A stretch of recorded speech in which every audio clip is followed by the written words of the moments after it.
numbers ahead of the street with me, Lata Venkatesh, only on CNBC TV 18. CNBC TV 18, your earnings partner. This is TV 18 and you're watching CNBC TV 18. Presented by Yes Securities. Experience our expertise.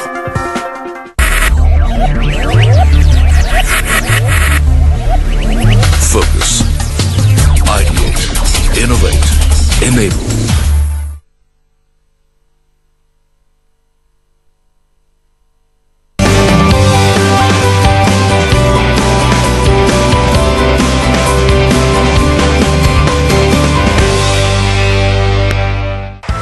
Welcome to the CNBC TV 18 Investor Camp. We've kick-started a brand new series, and where else but in the sweltering heat of Delhi.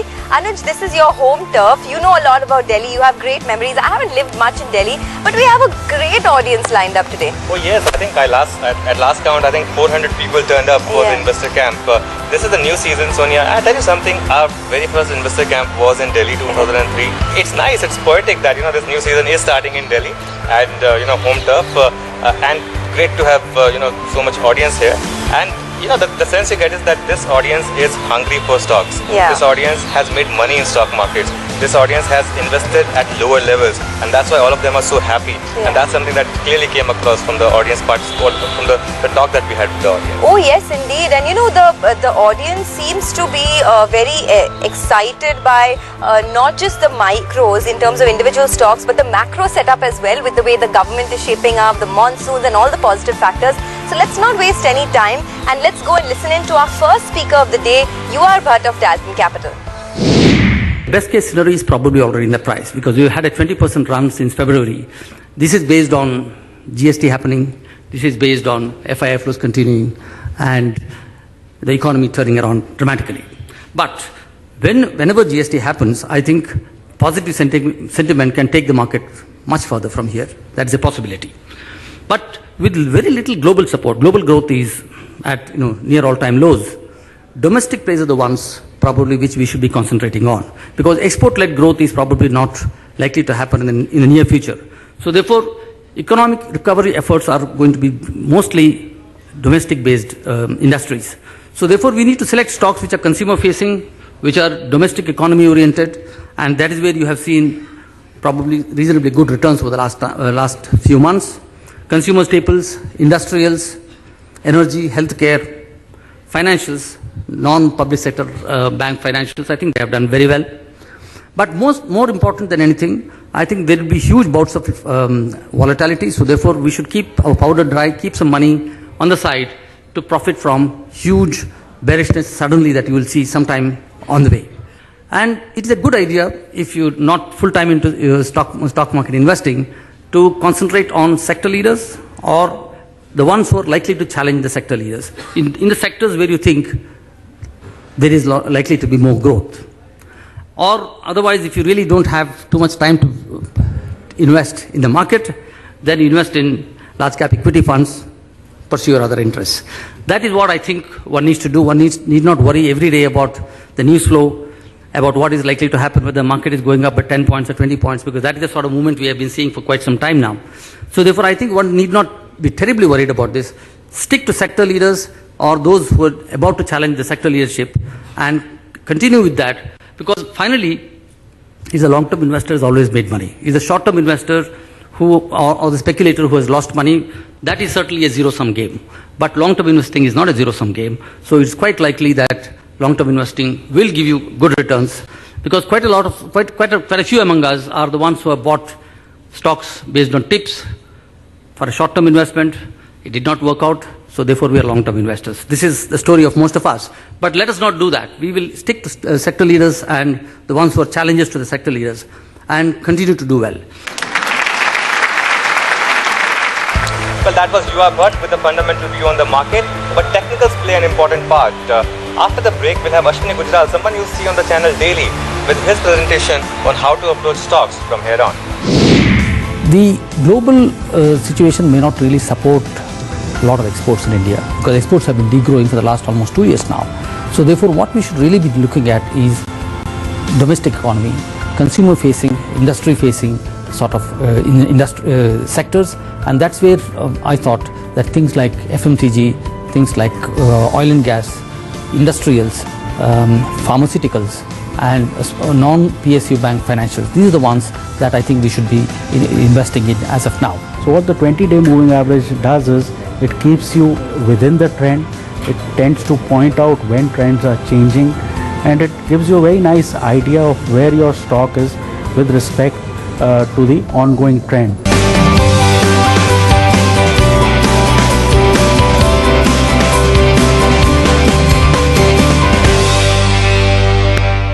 The overall Indian economy over the last 12 months is becoming more and more promising. A lot of positive energy which is building up steadily, and this will naturally unleash in improved investment opportunities for investors at a retail level and naturally also at an institutional level. I would encourage Indian investors to look at Indian equities and to be a part of the Indian growth story, which is one of the most promising all over the world, with growing confidence in India's economy.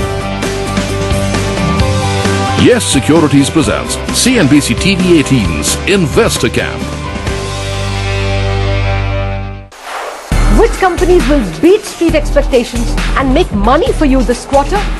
Get the real analysis behind the numbers ahead of the street with me, Lata Venkatesh, only on CNBC TV 18. CNBC TV 18, your earnings partner. 5, 2, 1. Should I get yours? Don't worry, I'll call you. La pendule fait tic-tac, tic-tic. Les oiseaux du lac pic-pac, pic-pic. Glou, glou, glou font tous les dindons. Et la jolie cloche ding-ding-dong. Mais boum, quand notre...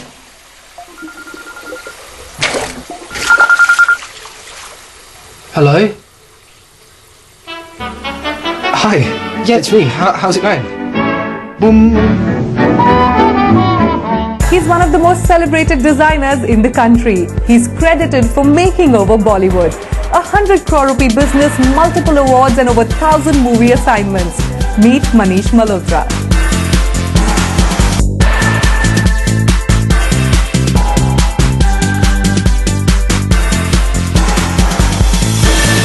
I would think that maybe I don't have business sense, but I have common sense. I love movies. I never leave them because I think today whatever I am is only thanks to films.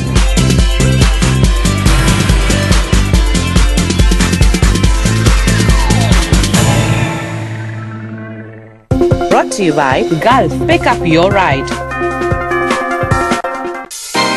Mergers and acquisitions are crucial tactical moves by companies to meet their goals. What is it that drives these transactions? Is it money, power, or perhaps emotions? Join me, Nisha Poddar, to find out what's brewing on the deal street and stay ahead of the game to be a deal clincher. Big Deal, powered by RBL Bank. At these times, only on CNBC TV 18. Powered by RBL Bank, Apno Ka Bank. The clock is ticking, and we have reached the most crucial hour of the trading session. Hello and welcome to Closing Bell. I'm Sonia Shenoy. Everything could change in an instant. You could argue that it's buy on dips, you could argue that it's sell on rally. A smart trader would say it's both. Tune in to find out what could make or break your trades. It's been a very good comeback for the markets. This is a market which should rally more, maybe go to all-time highs. As our experts analyze the market from every angle to give you the inside story. Arvind remains a short sell even in this market. Several individual stocks are breaking out. So Bata is a buy and Aurobindo Pharma is a buy. Keep taking each day as an independent day and trade accordingly. NSE Closing Bell at these times on CNBC TV 18. Presented by National Stock Exchange in association with F6 Online, Maruti Suzuki Vitara Brezza, and Sony Bravia 4K HDR. FY16 ended with green shoot for economy and hope for India Inc. The Q1 earnings season is crucial. Will the earnings downgrade cycle end? Will we have any upgrades? And how will the markets react to any positive or negative surprises? Find out all of that this earnings season with me, Anuj Singhal, on CNBC TV 18. CNBC TV 18, your earnings partner.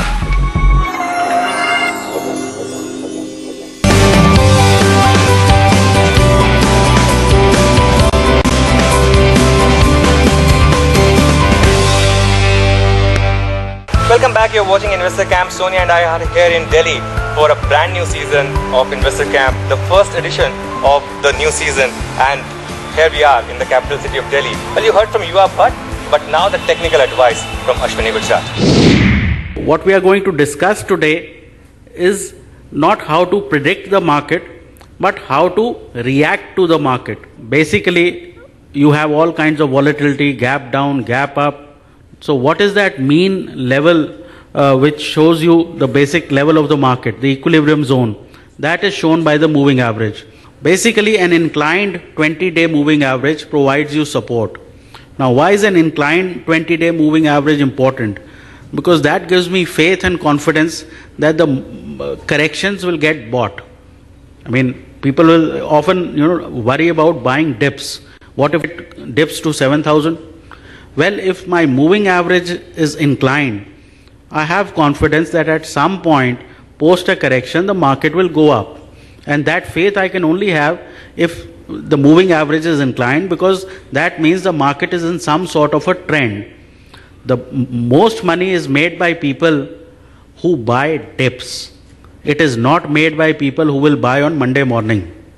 A technique should be used, but you must always remember all techniques have some sort of a failure rate, which means that even if they fail 25% of the time, they do fail. The point here is that you lose 1 rupee when the technique fails, and when it makes money, you make $4. So your risk reward should be such. Do not preempt the price. Let the price hold the average. Sometimes people, act beforehand thinking, price will hold. Wait for it to hold. Choose your stocks properly. A technique is only as good as the stocks, right? So choose stocks where there is some tailwind, where there is some institutional buying, which are already favored by institutions. Don't go in and buy 10 lots Monday morning of something. Try it with 1 lot. Keep increasing your volume as you get more confident. As you practice these techniques, finally you will see that money making has nothing really to do with most of the time things that we hear about. It's got more to do with market action, because opinion, it's very tough to say who's right and who's wrong. Finally the market action is right. Good luck. Thank you. Well, that was the word coming in from our tech guru Ashwini Gujral. But you know what? The best part of the camp is up next, where we interact with the audience. It's really hot here, so we're going to take a short break. When we come back, it'll be time for some Q&A with the audience. Overall, in a global market which continues to be mired in volatility, India does appear as a bright spot. We continue to enjoy the sweet spot of a growth premium, strong domestic fundamentals, and policy traction which continues at a decent pace. So India, definitely a strong growth story, and I'm sure it will have its spillovers, positive spillovers rather, on the Indian domestic equity markets as well, and hope the investors benefit from this turnaround in the Indian economy.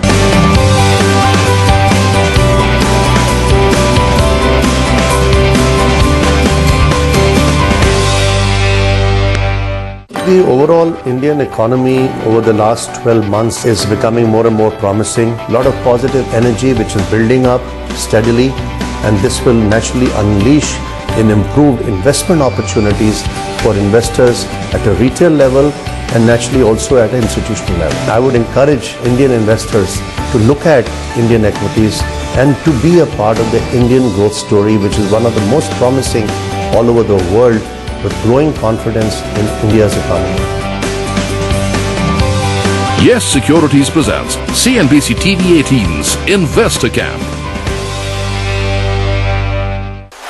Which IT companies will deliver transformational growth this quarter, and which telecom companies will deliver strong earnings? Watch this earnings season with me, Reema Tendulkar, on CNBC TV 18. CNBC TV 18, your earnings partner. Smart Gesture Plus. The new Earth 2 from Life. Smartphone Plus with smart features. My life, my way. Mergers and acquisitions are crucial tactical moves by companies to meet their goals. What is it that drives these transactions? Is it money, Power or perhaps emotions? Join me, Nisha Poddar, to find out what's brewing on the deal street and stay ahead of the game to be a deal clincher. Big Deal, powered by RBL Bank. At these times, only on CNBC TV 18. Powered by RBL Bank. Apno Ka Bank.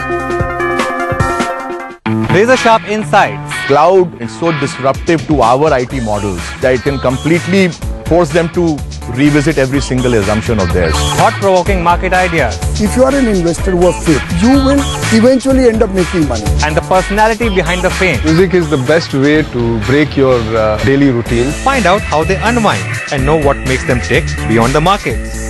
चेहरे से अपने आज तो. Join me, Anuj Singhal, as I pick the brains of India's biggest market experts. Unplugged. Only on CNBC TV 18. Location partner RPG Enterprises. Which automobile companies are speeding ahead this quarter and which airline companies are flying high? Track this earnings season with me, Sonia Shenoy, on CNBC TV 18. CNBC TV 18, your earnings partner.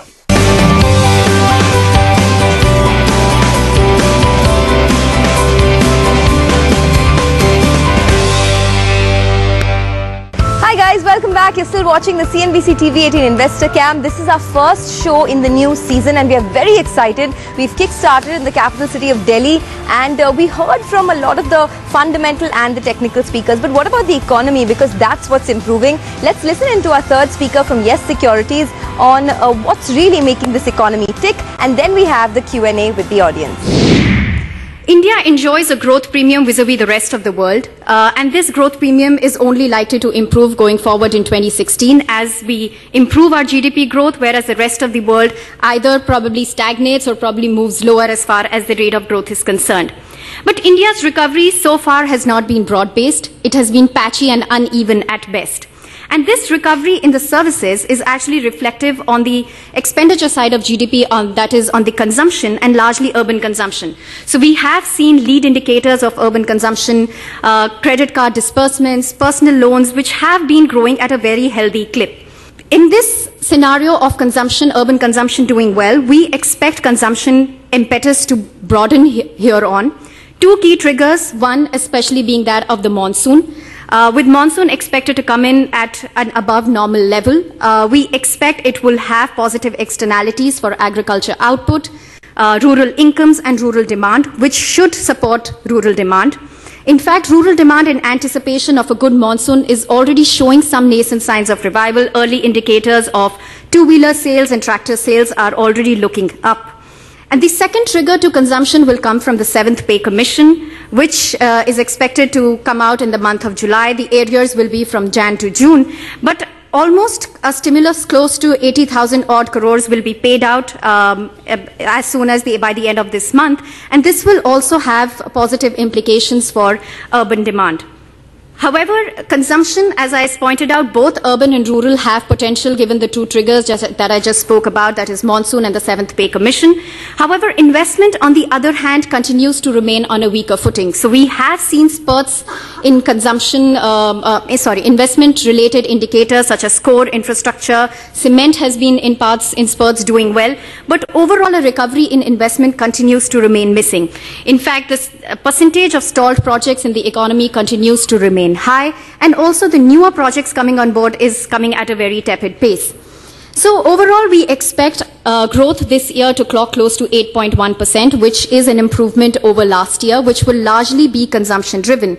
And we could see in growth on a sustained basis above 8% if investment recovery picks up towards the end of this fiscal year. Okay, let's now move to the most interesting part of Investor Camp, the interaction with audience.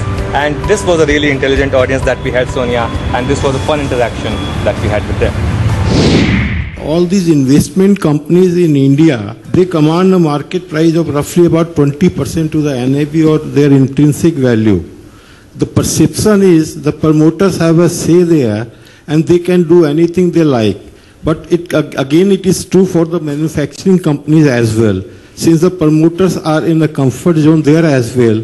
So why these investment companies, they command a value of 25 to 30% to their intrinsic value, and since they are invested in the manufacturing units only, they share the growth of manufacturing companies as well, which comes over a period of time. Well, I think the basic problem there is that as an investor in the investment company, you really have no say as to when that investment will be realized.